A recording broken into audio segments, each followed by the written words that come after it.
Isaías capítulo 6, do verso 1 ao verso 13, diz: No ano da morte do rei Uzias, eu vi o Senhor assentado sobre um alto e sublime trono, e as abas de suas vestes enchiam o templo. Serafins estavam por cima dele. Cada um tinha 6 asas, com 2 cobria o rosto, com 2 cobria os seus pés, e com 2 voava. E clamavam uns aos outros, dizendo: Santo, Santo, Santo é o Senhor dos exércitos. Toda a terra está cheia da sua glória.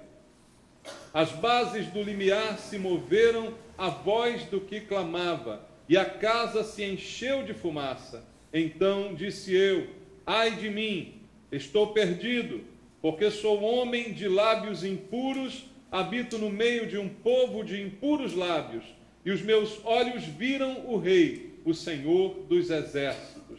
Então um dos serafins voou para mim, trazendo na mão uma brasa viva que tirara do altar com uma tenaz. Com a brasa tocou a minha boca e disse: Eis que ela tocou os teus lábios, e a tua iniquidade foi tirada, e perdoado o teu pecado. Depois disto ouvi a voz do Senhor que dizia: A quem enviarei? E quem há de ir por nós? Disse eu: Eis-me aqui, envia-me a mim. Então disse ele: Vai e diz a este povo: Ouvi, ouvi, e não entendais. Vede, vede, mas não percebais. Torna insensível o coração deste povo. Endurece-lhe os ouvidos e fecha-lhe os olhos, para que não venha ele a ver com os olhos, a ouvir com os ouvidos e a entender com o coração, e se converta e seja salvo. Então disse eu: Até quando, Senhor?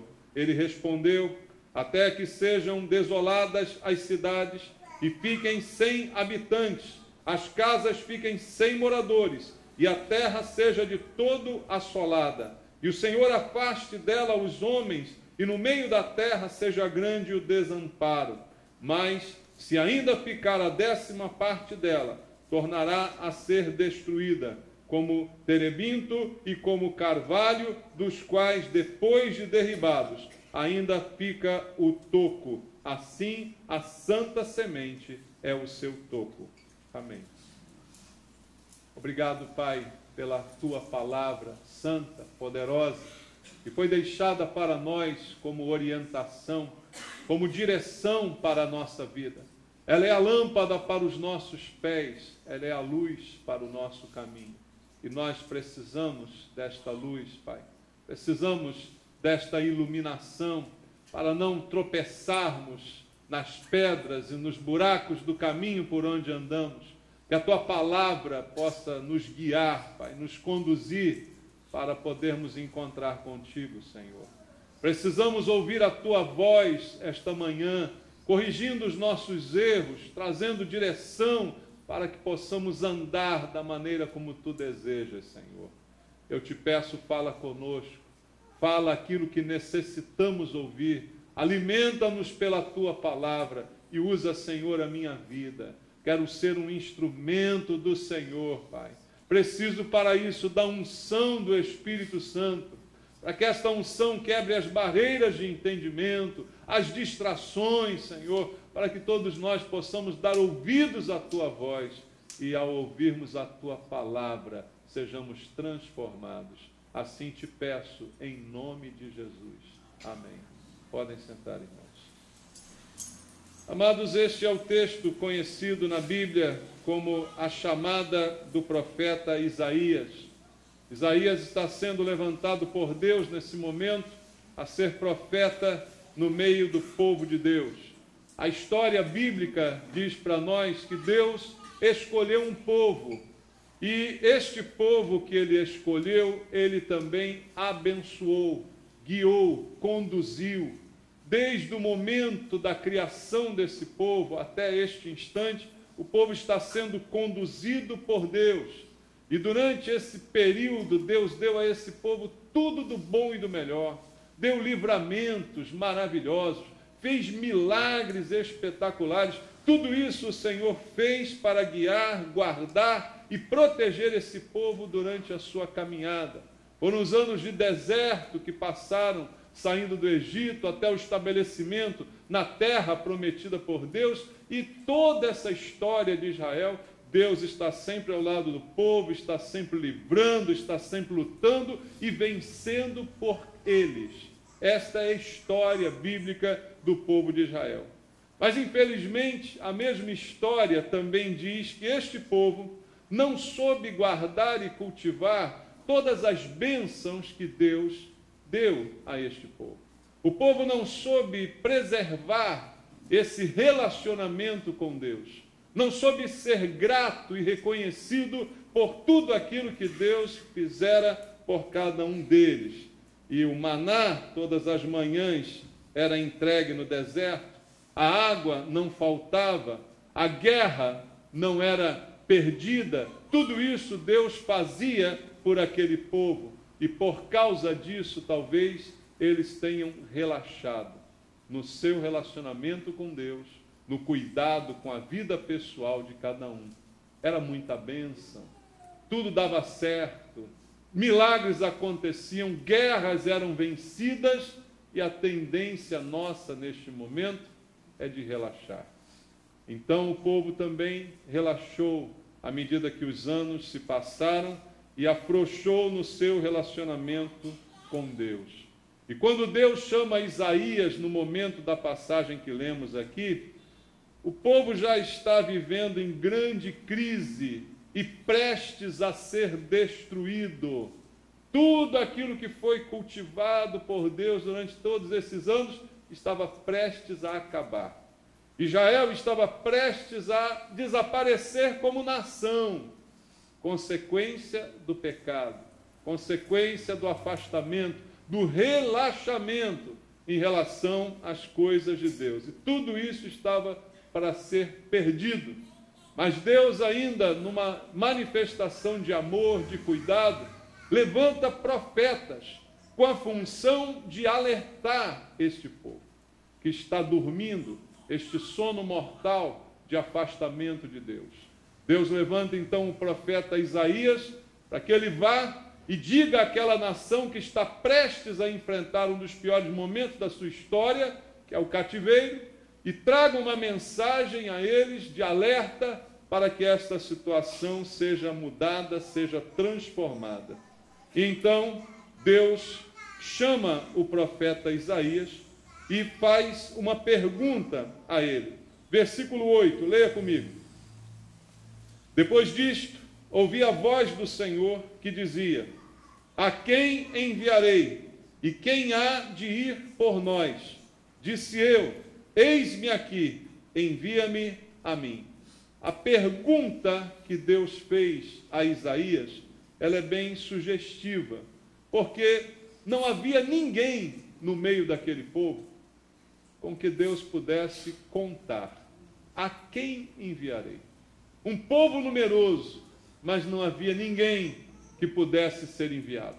Não havia ninguém que pudesse corresponder àquele chamado. E a pergunta, então, mostra esta sequidão. Com quem Deus pode contar no meio de um povo tão numeroso? Estavam todos mortos espiritualmente. Mas o pior do que estar morto espiritualmente é você estar morto e pensar que está vivo, né? Você está morto, mas pensa que está tudo bem. Pensa que não há problema nenhum, pensa que não há perigo iminente nenhum. E esta era a situação do povo. E Deus então pergunta: a quem enviarei? No meio de tudo isso, o que eu vou fazer? A quem? Quem se qualifica para ser enviado? O pecado trazia morte, trazia fracasso, trazia ruína, mas o povo nem percebia. Estavam, como se diz, caminhando para o precipício, mas sem perceber que à frente havia um precipício. Essa era a situação do povo de Israel. E como estavam mortos, não podiam nem reagir. E a pergunta de Deus é: a quem enviarei? Quem há de ir por nós?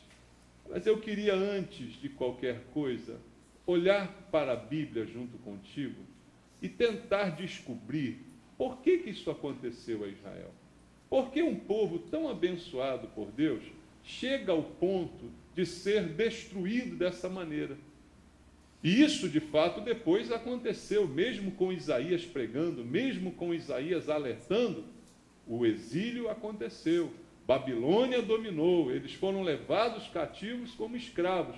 Isso foi inevitável. Mas por que chegaram a esse ponto?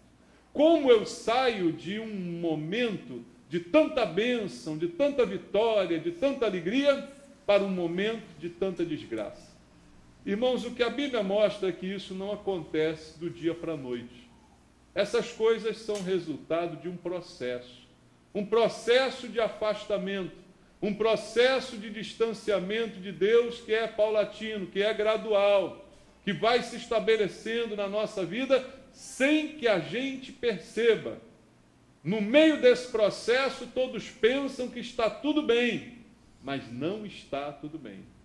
E a Bíblia vai mostrar para nós como aconteceu isso. São falhas seguidas, falhas atrás de falhas, que o povo vai cometendo no seu relacionamento com Deus. A melhor ilustração para isto está no capítulo 1 do livro do profeta Isaías. O próprio profeta Isaías começa o seu livro descrevendo a situação do povo. A nação pecadora é descrita no capítulo 1 do livro do profeta Isaías. E no versículo 2 ao versículo 4, ele começa a descrever a situação. Diz assim, Isaías 1, do 2 ao 4. Ouvi, ó céus, e dá ouvidos, ó terra, porque o Senhor é quem fala. Olha só o que Deus fala. Criei filhos e os engrandeci, mas eles estão revoltados contra mim.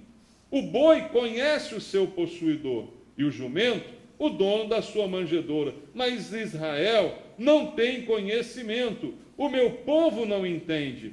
Ai desta nação pecaminosa, povo carregado de iniquidade, raça de malignos, filhos corruptores, abandonaram o Senhor, blasfemaram do Santo de Israel, voltaram para trás.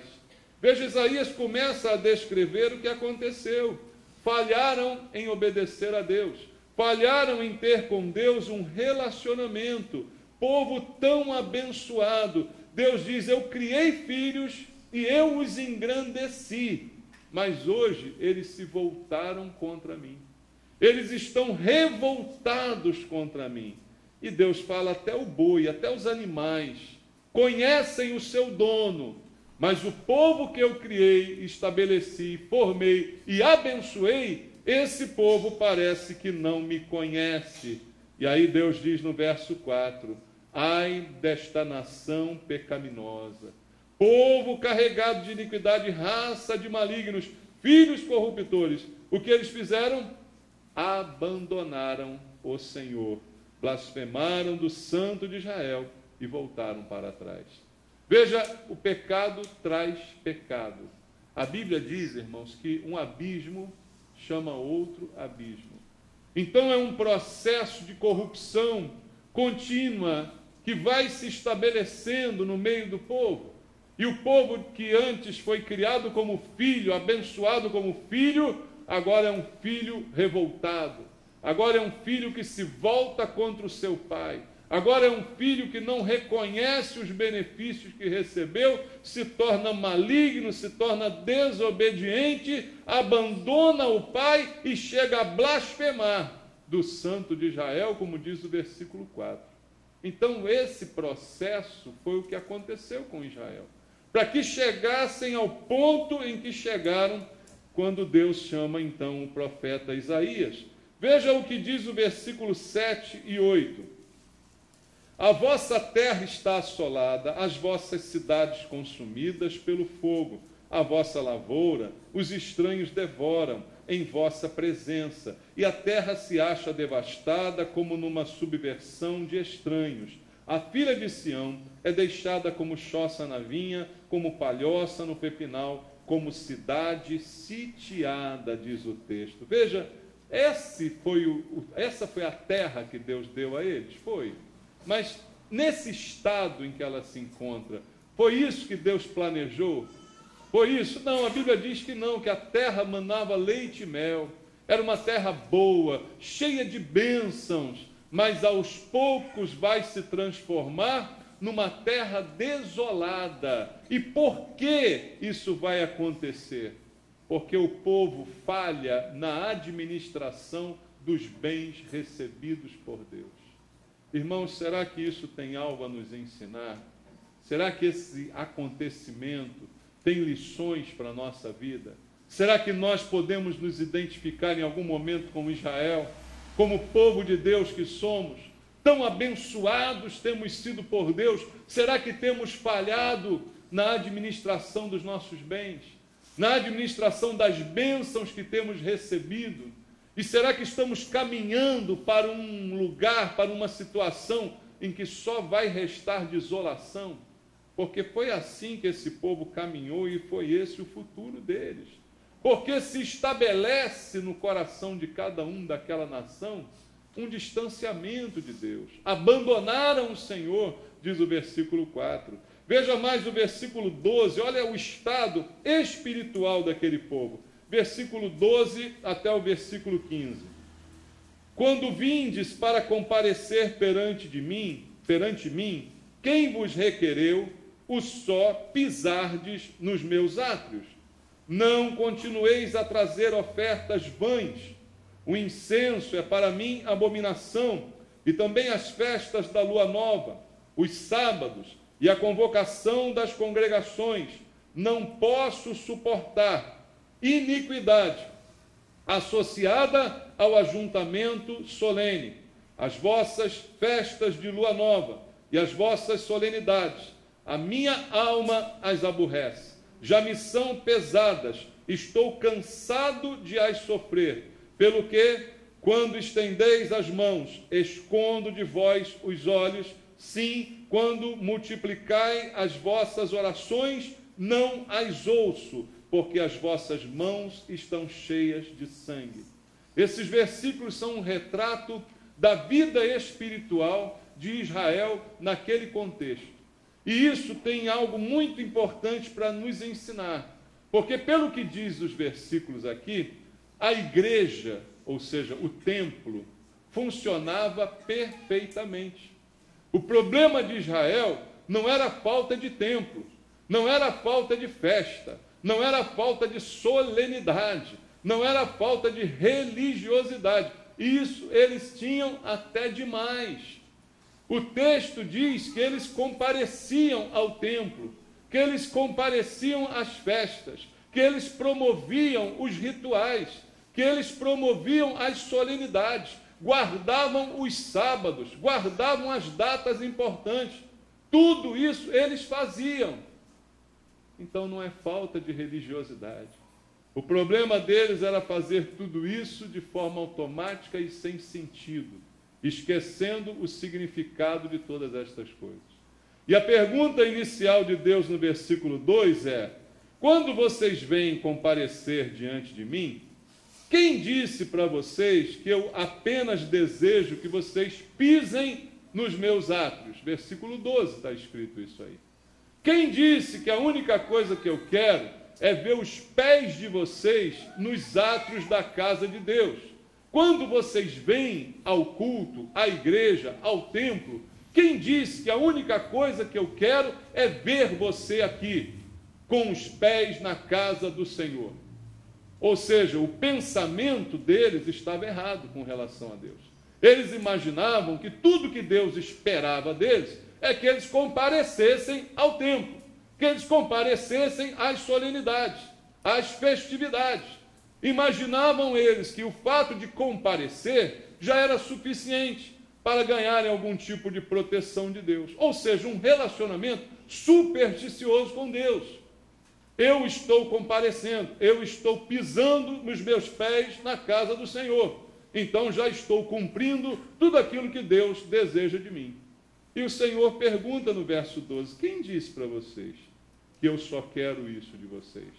Quem disse que eu só quero que você pise na minha casa? Eu quero a sua vida. E Deus falou isso para eles, mas eles não entendiam dessa maneira. Então, a vida espiritual continuava acontecendo. E Deus então vai dizer: não continuem a trazer ofertas vãs. Ofertas vãs. O que é vão, irmão? É algo que não tem valor, algo que não tem sentido. Eles traziam regularmente as suas ofertas. Problemas que aconteceram com Israel, a Babilônia invadiu, não é porque eles não davam dízimos nem ofertas, eles davam. Hoje os pastores fazem isso, né? Dê seu dízimo, sua oferta, que o governo, como é que chama? O devorador não vai chegar na sua casa, né? O gafanhoto não vai te morder. Não é verdade. Eles davam tudo isso direitinho lá. Eles não deixaram de dar, só que Deus está dizendo: as ofertas que vocês dão são em vão. Vocês não servem para nada, porque elas são desprovidas de significado. Elas são desprovidas de entendimento do princípio que é oferta, do princípio que é dízimo. Você dá, mas não entende. Você dá achando que tem que ganhar alguma proteção com isso. Então você não entendeu nada. Então Deus fala: não continue a fazer isso. Ele diz: o incenso, para mim, é abominação. Também as festas de lua nova, os sábados, a convocação das congregações, não posso suportar. Iniquidade associada ao juntamento solene. Todas as coisas mencionadas aqui foram instituídas por Deus. Foi Deus que instituiu o sábado, foi Deus que instituiu as festas, foi Deus que instituiu os dízimos e as ofertas. Tudo que o povo está fazendo é coisa que Deus instituiu, mas Deus está dizendo: não façam mais nada disso, porque vocês estão fazendo por fazer, estão fazendo sem sentido, estão fazendo sem entender o significado, e eu não consigo suportar iniquidade associada ao ajuntamento solene. Ou seja, havia uma hipocrisia reinante, que é muito semelhante ao que temos visto nos nossos dias. Eu falei aqui na quarta-feira. Se você não ouviu a mensagem de quarta-feira, escute na internet a mensagem de quarta-feira. Há uma hipocrisia dominante, em que nós comparecemos à igreja, nos cumprimentamos, chamamos todo mundo de irmão, a paz do Senhor, mas lá fora somos o cão chupando manga. Não é? É uma hipocrisia. Fazemos o que queremos, passamos outros para trás, somos desonestos nos nossos negócios, mas depois, domingo, estamos aqui na igreja. Oh, glória! Aleluia! Não é assim, irmãos? E Deus está aqui dizendo: Deus não muda. Não consigo suportar iniquidade associada ao ajuntamento solene. Estamos num ajuntamento solene, culto de domingo ao Senhor. Que ajuntamento solene? Mas iniquidade reinando nas nossas vidas. Aqui dizendo amém, aleluia, lá fora tendo caso extraconjugal, lá fora passando os outros para trás, lá fora roubando, levando vantagem, não pagando imposto. Aí Deus não consegue aceitar. Mas dízimo, não, dízimo eu dou, porque dízimo dá sorte. Então eu dou, não deixo de dar. Comparecer, eu compareço, porque dá sorte comparecer. E eu quero sorte para a minha vida. E assim estavam vivendo as pessoas em Israel. É este mesmo quadro que Deus está pintando aqui pelo profeta. Vida espiritual abaixo de zero. Mas tudo acontecendo. Nenhuma festa deixava de ser celebrada. Nenhuma solenidade deixava de ser cumprida. Nenhum ritual deixava de ser praticado. Tudo era feito direitinho como Deus mandou. Ainda podiam dizer para Deus: olha, estamos fazendo direitinho. Aí Deus diz: as vossas festas, versículo 14, de lua nova, as vossas solenidades, a minha alma as aborrece. Já me são pesadas, estou cansado de as sofrer. Deus estava olhando para aquele culto e estava dizendo assim: isso é um sofrimento para mim. Imagina a cena, irmãos. Deus olhando a gente cultuar, cantando, levantando as mãos, falar aleluia e tal, e Deus de paciência esgotada, para não dizer outra coisa. Você consegue imaginar isso? Deus olhar para a gente e não gostar do que está vendo, do que nós estamos fazendo no culto, e se sentir cansado disso. Porque é o que Deus está dizendo aqui: estou cansado de sofrer estas festas, essas reuniões, esses cultos desassociados de uma vida coerente com aquilo que é pregado, com aquilo que é dito. Estou cansado de presenciar essas coisas. É o que o Senhor está dizendo. Pelo quê? Consequência. Quando vocês estendem a mão, eu escondo os olhos. Quando vocês multiplicam as orações, eu não escuto, porque as vossas mãos estão cheias de sangue. Então nada acontece por acaso. E não é de um dia para o outro que um povo se transforma assim. São anos e anos de falta de entendimento, são anos e anos de culto mecânico, de superstições que substituem a fé verdadeira, de fazer coisas porque acha que dá sorte. São anos e anos de pensamentos errados em relação à igreja, em relação às coisas de Deus. Esse é o filho revoltoso, que Deus diz, eu criei, eu formei, mas ele se revoltou contra mim e ele me abandonou. E veja mais o que diz o texto no versículo 21, como consequência disso tudo, é a vida moral dessas pessoas. Versículo 21, como se fez prostituta a cidade fiel. Veja, Deus chama agora Jerusalém de prostituta. Ela que estava cheia de justiça, nela habitava a retidão, mas agora homicidas. A tua prata se tornou em escórias, o teu licor se misturou com água. Os teus príncipes são rebeldes e companheiros de ladrões. Cada um deles ama o suborno, corre atrás de recompensas, não defendem o direito do órfão e não chega perante eles a causa das viúvas. Tudo isso consequência dessa vida imoral que a religiosidade esconde.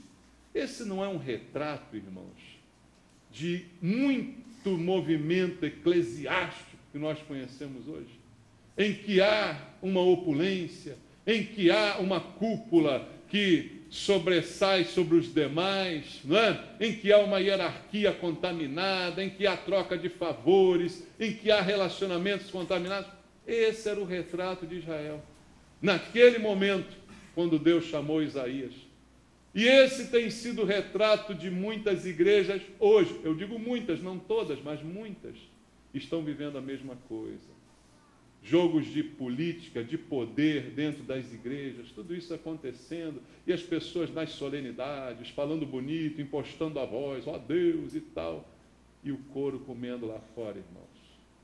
Esta é a situação amarga pela qual passou o povo de Israel, que os levou a uma consequência terrível como nação.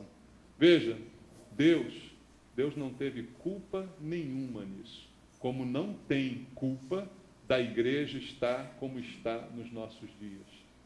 Deus não é culpado, porque foi o povo que não soube dar valor a Deus. Foi o povo que não soube reconhecer o quanto foi abençoado por Deus. E aí começa a se estabelecer o pensamento entre as pessoas de que nós merecemos as bênçãos de Deus. Esse é o pensamento mais pernicioso que pode penetrar no nosso coração.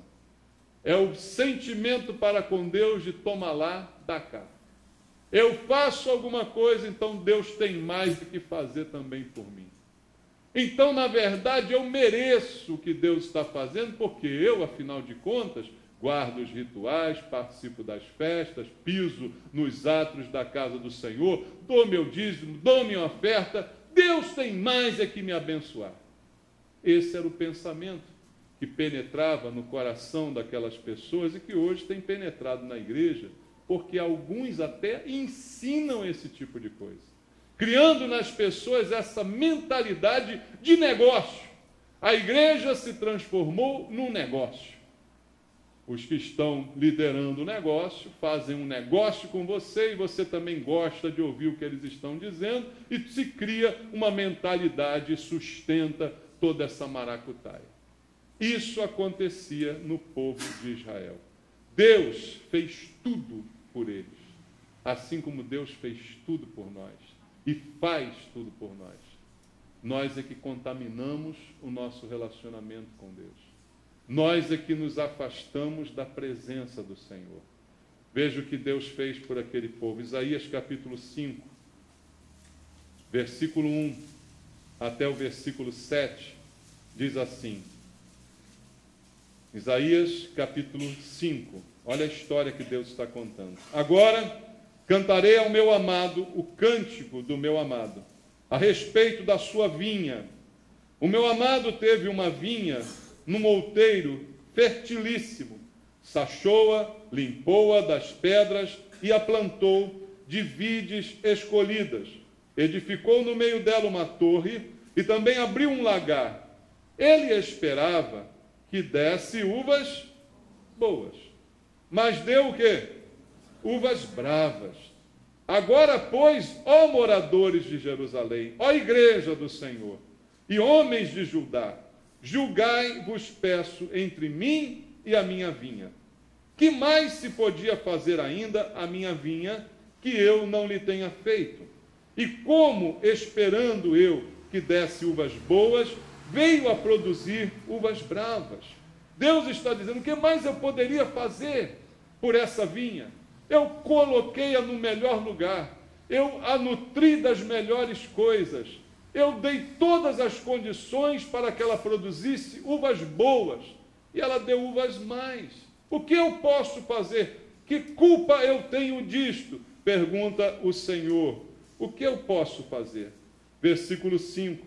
Agora, pois, vos farei saber o que pretendo fazer à minha vinha. Tirarei a sua sebe, para que a vinha sirva de pasto. Derribarei o seu muro, para que seja pisada. Torná-la-ei em deserto. Não será podada nem sachada, mas crescerão nela espinheiros e abrolhos.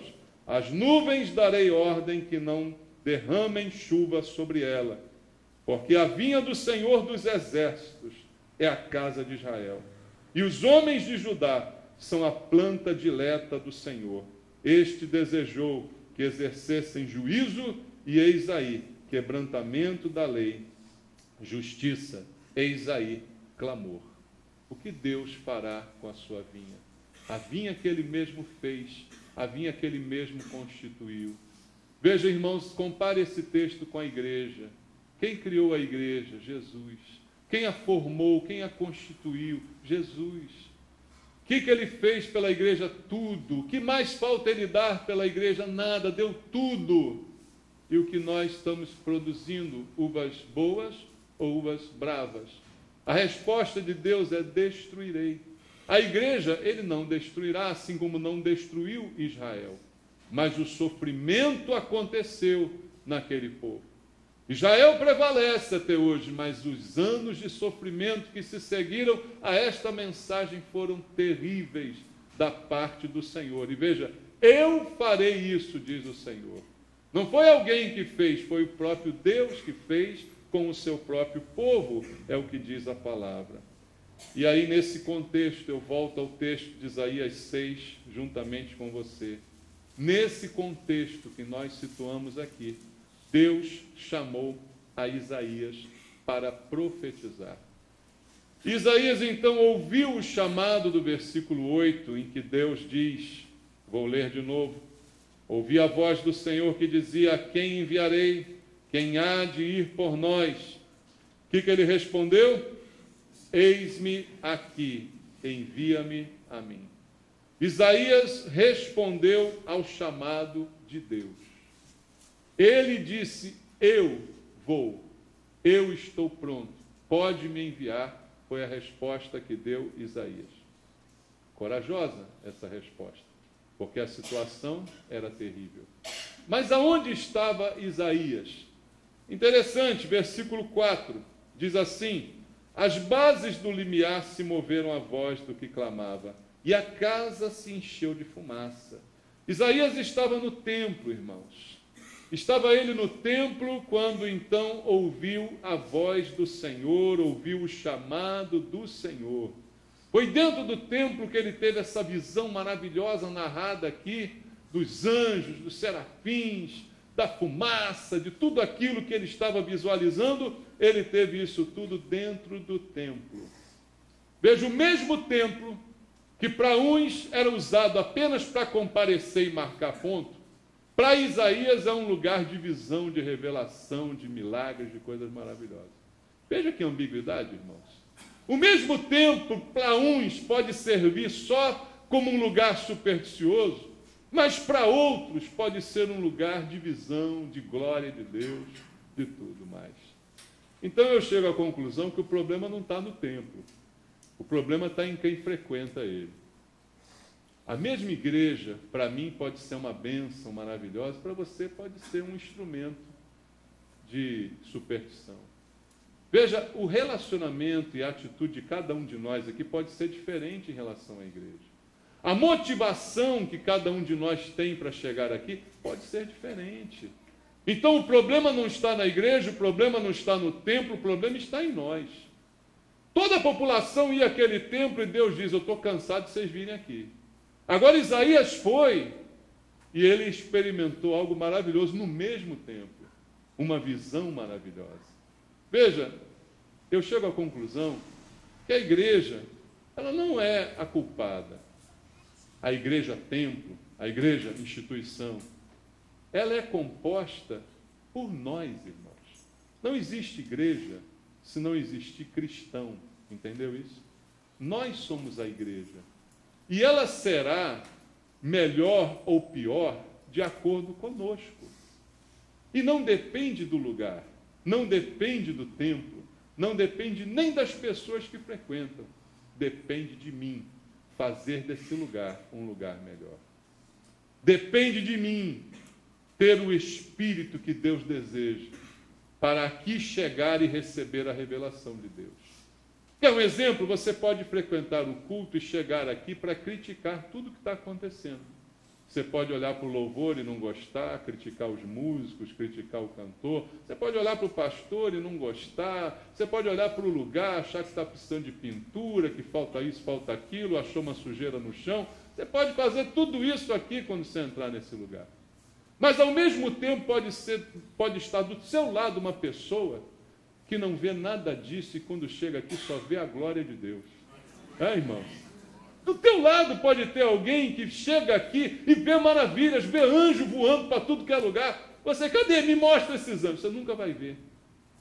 Você nunca vai ver. Mas há alguns aqui que vêm. Por quê? Não depende do lugar. Não depende de você. Depende dos teus olhos. A Bíblia diz: se os teus olhos forem maus, todo o teu corpo estará em trevas. Para alguns, esse lugar é um lugar de visão. Esse lugar é um lugar de revelação. Para outros, alguns dizem: esse pastor não tem visão nenhuma. Essa igreja aqui é uma igreja fria, morna. Essa igreja é uma igreja chata. Chata é você. Tá bom? É. Você que é insuportável. Eu estou pela tampa contigo. É você o culpado. Depende dos teus olhos. Isaías foi ao mesmo tempo contaminado por tudo aquilo, mas lá teve uma visão maravilhosa. Ele teve um encontro com Deus naquele lugar. Um encontro transformador e definitivo para o resto da sua vida. Isaías se tornou profeta naquele lugar. Veja, irmãos, como não é o lugar que faz a diferença. Somos nós que fazemos a diferença. E eu vejo Isaías, então, respondendo a essa visão. Então, não pense na igreja como um lugar onde você vem marcar presença, buscar solução, fazer mandinga, fazer corrente, Não pense na igreja, não diminua a igreja a esse nível. Igreja é a reunião do corpo de Cristo. Igreja é o lugar onde Deus está conosco e nós estamos com Deus. E temos a oportunidade de ver a presença de Deus, de senti-la, de mudar a nossa vida, irmãos. Não reduza a igreja a essa visão tão pequena. Venha para cá com a expectativa de ter uma visão de Deus, como teve Isaías. Tudo depende de você. Venha para cá dizendo, orando assim: Senhor, usa o pastor essa manhã. Usa ele para ele trazer uma visão do Senhor para a minha vida.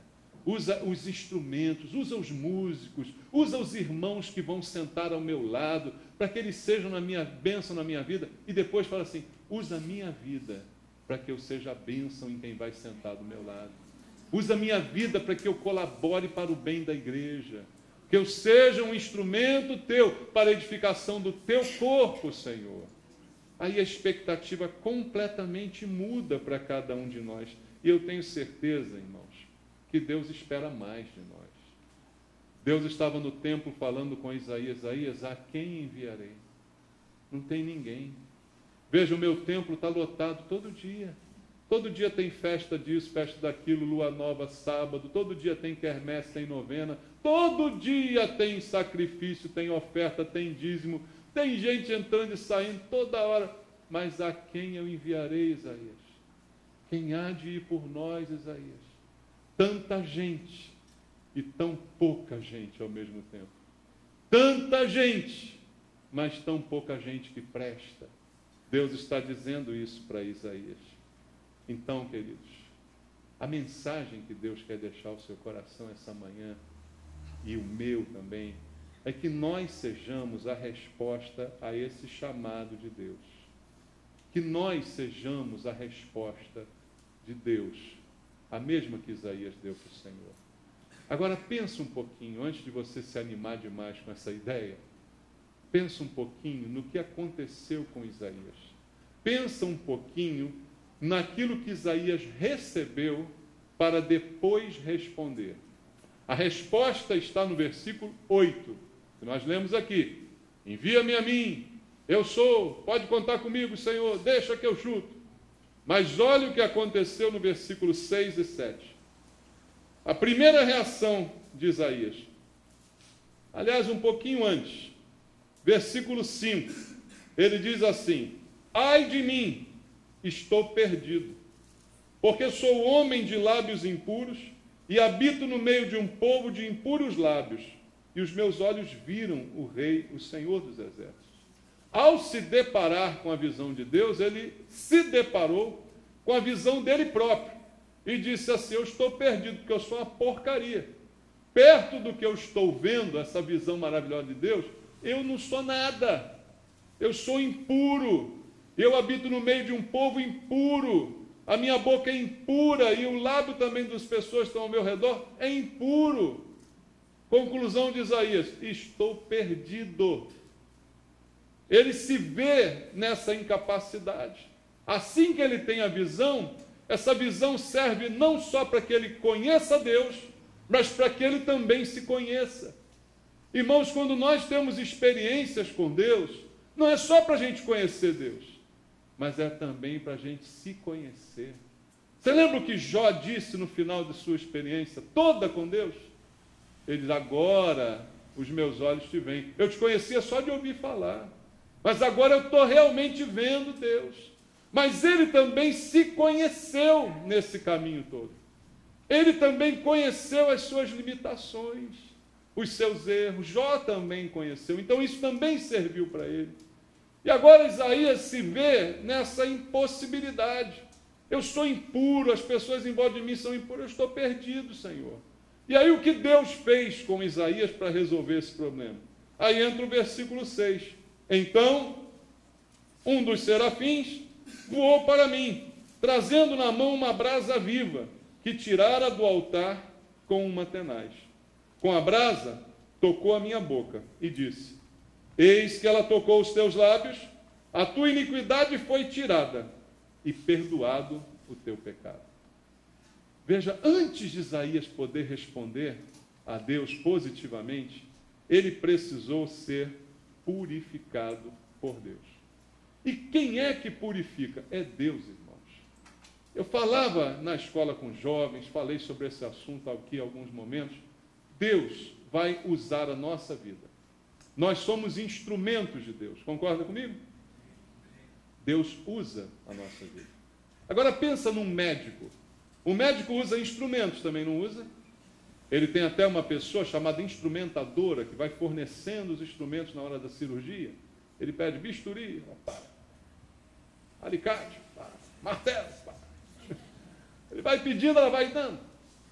Agora, aqueles instrumentos que ela vai dando a ele, antes passaram por um processo, ou não? Esterilização. Todos foram muito bem limpos, muito bem preparados, guardados, acondicionados para serem usados no momento que o médico pediu. Irmão, se um médico faz isso, será que Deus é pior do que o médico? Será que antes de usar a sua vida como instrumento, ele também não precisa limpar você? Antes de me usar, ele também não precisa me limpar, me esterilizar? Coitado do instrumento quando é esterilizado. Como é que ele é esterilizado? Normalmente é no fogo, né, irmão? Normalmente é no calor. Normalmente é na pressão, né? Aí esteriliza. A mesma coisa. Isaías foi esterilizado por Deus. Naquele método bem de Deus. Pegou uma brasa e... Ah, você tem boca suja? Me dá aqui, vem cá. Hã? Que beleza para mudar a nossa boca, né, irmão? Tem alguém de boca suja aqui? Eu vou pedir o diácono uma brasa aí. Diácono, por favor, uma brasa. A gente vai resolver esse problema agora. Vamos marcar a sua boca. Cada crente que falar um palavrão, eu vou jogar uma brasa na sua boca. Tá bom assim? É a maneira de preparar você para você poder dizer: eis-me aqui, envia-me a mim. Porque senão, vai continuar tudo como está. Ah, sou eu, Senhor, vamos lá, vamos fazer festa, fazer culto, fazer quermesse. Mas lá fora, palhaçada, palavrão, roubo, falcatrua, traição, tudo da mesma forma. Para enviar Isaías, Deus primeiro purificou Isaías. Disse: agora que a brasa tocou em você, você está purificado e os teus pecados foram perdoados. Feliz é o homem a quem Deus não atribui iniquidade, diz Davi na Bíblia, no Salmo, irmãos. Que bênção saber que Deus perdoou os meus pecados.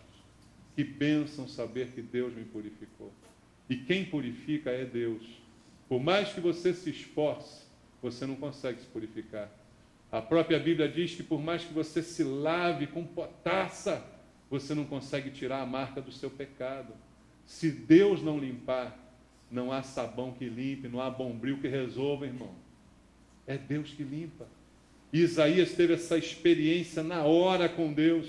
Naquele momento, tudo aconteceu para que ele pudesse transformar a sua vida naquele instante. E aí a brasa o tocou para mudar as suas reações. Eu preciso, você precisa ser tocado, ser purificado, para que eu e você sejamos a resposta ao chamado de Deus. A quem enviarei? Quem há de ir por nós? Não adianta dizer: sou eu, se eu não quero ser queimado pela brasa, se eu não quero ser purificado, se eu não quero ser consertado, se eu quero continuar fazendo as mesmas coisas, errando do mesmo jeito, sendo desonesto. Você precisa ser tocado. E todas as vezes que nós identificamos defeitos na nossa vida, é porque ainda há alguma coisa que precisa ser queimada pela brasa do Senhor. Então, se você identifica alguma coisa, uma reação sua, algum comportamento, que peça a Deus: Senhor, me queima com essa brasa viva do teu altar. Purifica a minha vida para que eu seja usado pelo Senhor de maneira eficaz, para que eu possa responder ao teu chamado, para que eu possa ser um no meio de uma multidão, para que eu corresponda às tuas expectativas, Senhor. E assim Isaías agiu. E aí o versículo 9 e o versículo 10, agora que ele respondeu sim, vão dizer para ele o tamanho da responsabilidade. Versículo 9. Então disse ele: vai e dize a este povo: ouvi, ouvi, e não entendais, vede, vede, mas não percebais. Torna insensível o coração deste povo, endurece-lhe os ouvidos, fecha-lhe os olhos, para que não venha a ver com os olhos, ouvir com os ouvidos, entender com o coração, e se converta e seja salvo. O que Deus quer dizer? Alguém tem dificuldade para entender isso aqui? Parece que Deus não quer e tal. Não é isso. Deus está exaltando essa dificuldade, que seria a missão de Isaías, de falar às pessoas que não querem ouvir, de mostrar às pessoas que não querem ver e que não querem se converter. A missão do profeta é tanto mais difícil, quanto maior é a dureza no coração das pessoas. O profeta vai falar para a gente que vai a templo todo dia, que dá oferta, que dá dízimo, que vai na festa, que vai na quermesse, que vai em tudo.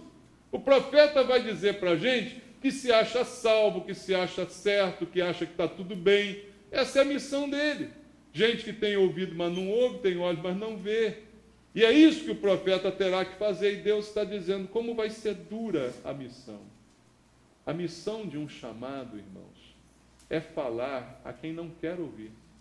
Falar a quem quer ouvir é fácil. Né? O difícil é você falar a quem não quer ouvir. Tem ouvido, mas não está nem um pouco interessado no que você tem a dizer. O que Deus está dizendo para Isaías, ó, você vai falar com gente que não vai suportar te ouvir falar, que não está nem um pouco interessada nas coisas que você tem a dizer. E essa era a missão que ele estava para enfrentar. Mas ao ser tocado pela brasa, Isaías foi capacitado. E ele teria que falar, não importa o que acontecesse, não importa a receptividade que ele teria, ele recebeu o chamado para cumprir o chamado. Olha agora para os nossos dias, irmãos. Tudo que você ouviu até agora nessa mensagem, compara com a igreja hoje. Compara com aquilo que eu falei quarta-feira aqui na igreja. Veja a situação que nós estamos vivendo e Deus ainda chamando: a quem enviarei? Quem há de ir por nós? Quem é que está preocupado com isso além do seu umbigo? Quem é que está se importando com o que está acontecendo no mundo atual, nos dias de hoje? Quem é que está se importando com a igreja? A quem enviarei? Quem há de ir por nós? Eu quero, Senhor. Então saiba, você precisa ser purificado. Sua vida tem que ser tocada com a brasa. Deus tem que queimar algumas coisas na sua vida. E você vai enfrentar uma oposição enorme. Você vai falar contra um monte de gente, um monte de coisa. Você vai falar contra o pecado e contra a acomodação na qual muitos vivem. Você está disposto a isso? Essa é a pergunta que Deus está fazendo. Porque ninguém quer saber de compromisso. Ninguém quer saber de vida com Deus. E você vai ter que falar contra isso. Essa é a missão de um chamado por Deus. Essa é a missão que foi dada a Isaías. Falar para quem tem ouvidos, mas não quer ouvir. E foi para estes que Deus enviou Isaías. E é para estes que Deus quer nos enviar. Tanto para aqueles que não conhecem a Cristo, que cada vez mais não querem ouvir falar de Cristo, quanto para aqueles que estão hoje na igreja, como aqueles que compunham Israel naquele momento. A nossa missão, eu creio que ainda é maior do que a de Isaías. Porque Isaías foi chamado para pregar para Israel. Nós fomos chamados para pregar para quem está lá fora e também para quem está aqui dentro. Nossa missão ainda é maior. Mas eu preciso e você precisa atender a esse chamado de Deus da forma como Isaías atendeu. Porque foi para esses que Deus enviou Jesus. Eu quero terminar lendo contigo Isaías capítulo 9, versículo 1 ao 7. Isaías capítulo 9, versículo 1 até o versículo 7 diz assim: Mas para a terra que estava aflita, não continuará a obscuridade. Deus, nos primeiros tempos, tornou desprezível a terra de Zebulon e a terra de Naftali, mas, nos últimos, tornará glorioso o caminho do mar, além do Jordão, Galileia dos gentios. O povo que andava em trevas viu grande luz, e aos que viviam na região da sombra da morte, resplandeceu-lhes a luz. Tens multiplicado este povo, a alegria lhe aumentaste. Alegram-se eles diante de ti, como se alegram na ceifa e como exultam quando repartem os despojos. Porque tu quebraste o jugo que pesava sobre eles, a vara que lhes feria os ombros e o cetro do seu opressor, como no dia dos midianitas. Porque toda bota com que anda o guerreiro no tumulto da batalha, e toda veste revolvida em sangue serão queimadas, servirão de pasto ao fogo. Porque um menino nos nasceu, um filho se nos deu, e o governo está sobre os seus ombros. E o seu nome será Maravilhoso Conselheiro, Deus Forte, Pai da Eternidade, Príncipe da Paz, para que se aumente o seu governo e venha paz sem fim sobre o trono de Davi e sobre o seu reino, para o estabelecer e o firmar mediante o juízo e a justiça, desde agora e para sempre. O zelo do Senhor dos Exércitos fará isto. Foi para estes que Deus enviou Jesus. Para esta terra aflita que Deus enviou Jesus como a solução. Jesus é a solução, irmãos. E nós somos os enviados por Deus para pregar essa mensagem. Então Deus deseja nos levantar para responder a esse chamado. Eu quero ser a resposta de Deus a esse chamado. Enquanto houver gente assim como Isaías, certamente a palavra de Deus continuará a ser propagada. Mas que eu e você agora sejamos um desses. Que nós possamos dizer como Isaías: eis-me aqui, envia-me a mim. Depois de purificados, depois de tratados e transformados por Deus. Amém? Que Deus te abençoe, em nome de Jesus. Vamos louvar ao Senhor nosso Deus. Responda ao chamado de Deus.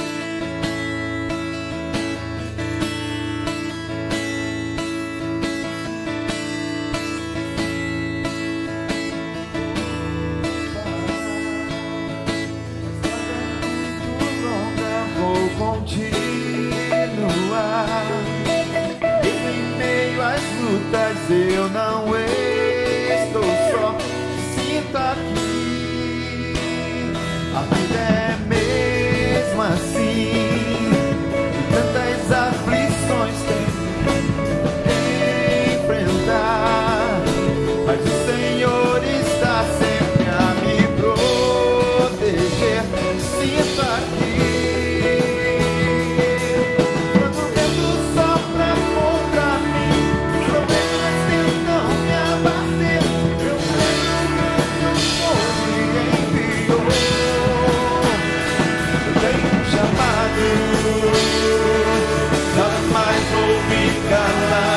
Eu tenho chamado, o Evangelho anuncia, eu fui escolhido, no ventre da minha mãe, eu sei que Deus não abre mão de mim.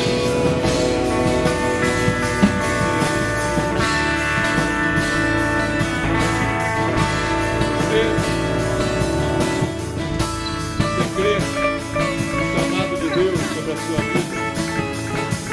Você crê que é contigo que Deus falou essa manhã? Não é com outro, não é com o irmão que não veio, é com você, é comigo que Deus falou. Nós temos esse chamado. Por quê? Porque Deus chamou. A quem enviarei? Quem há de ir por nós?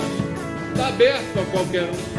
Está aberto a qualquer um que queira ser purificado, que queira ser tocado com a brasa viva do altar de Deus. E Deus quer tocar, porque Deus quer purificar a nossa vida. Quero convidar você a fazer uma oração comigo. Coloque a mão no seu coração se você deseja responder a esse chamado de Deus. E peça junto comigo agora: Senhor, purifica a minha vida. Toca-me com brasas no teu altar, Senhor. Queima, Pai, aquilo que precisa ser queimado dentro de mim, Pai.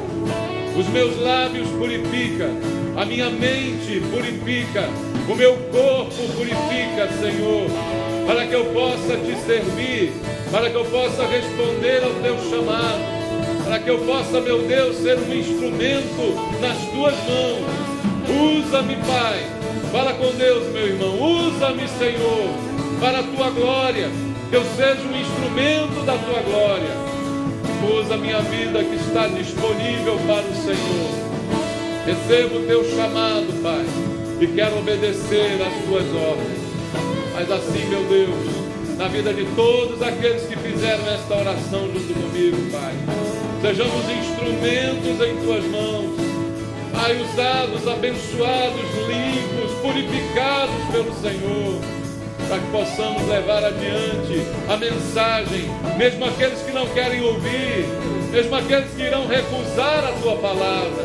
Capacita-nos, Senhor, a pregar lá fora e também aqui dentro, Pai. Ajuda-nos, Deus, em nome de Jesus. Responda ao chamado do Senhor, meu irmão.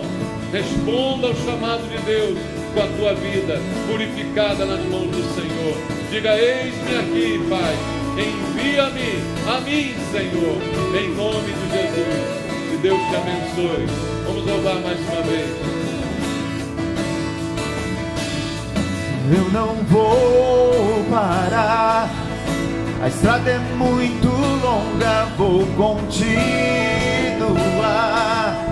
E mesmo em meio às lutas eu não estou só, me sinto aqui. A vida é mesmo assim, tantas aflições eu tenho que enfrentar, mas o Senhor está sempre a me proteger. Sinto aqui, quando o vento sopra contra mim, os problemas tentam me abater, eu me lembro do grande eu sou que enviou. Eu tenho um chamado, jamais vou me calar. Eu tenho um chamado, o Evangelho anuncia. Eu fui escolhido no ventre da minha mãe. Eu sei que Deus não abre mão de mim. Eu sei que Deus não abre mão de mim.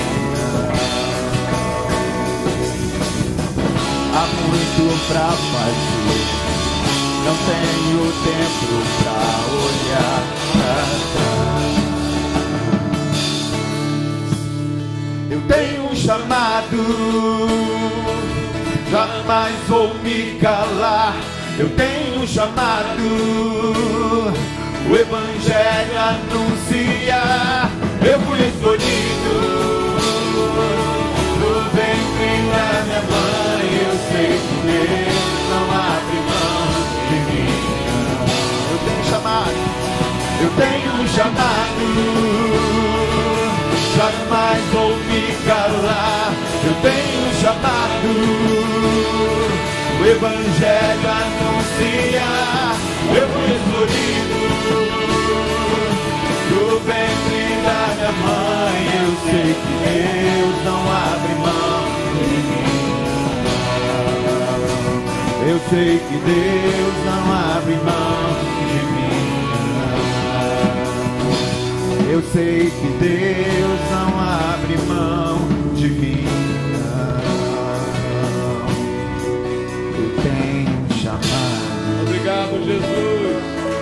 Obrigado, Senhor, pelo privilégio do teu chamado, Pai.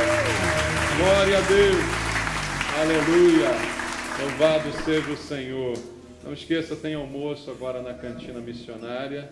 Não vai haver a reunião da Geração Vida, ela vai ficar para o domingo que vem, né? Vai ter o jogo aí 4 horas da tarde, lá no segundo andar vai estar passando, e 7h30 da noite, o nosso culto hoje ao Senhor. Venha para a igreja, venha ouvir, Deus tem uma palavra para você mais uma vez, nós possamos estar juntos de novo aqui. Amém?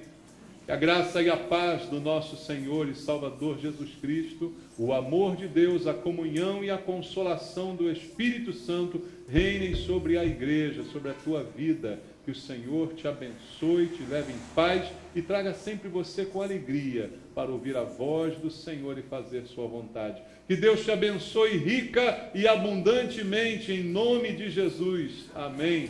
Vamos louvar.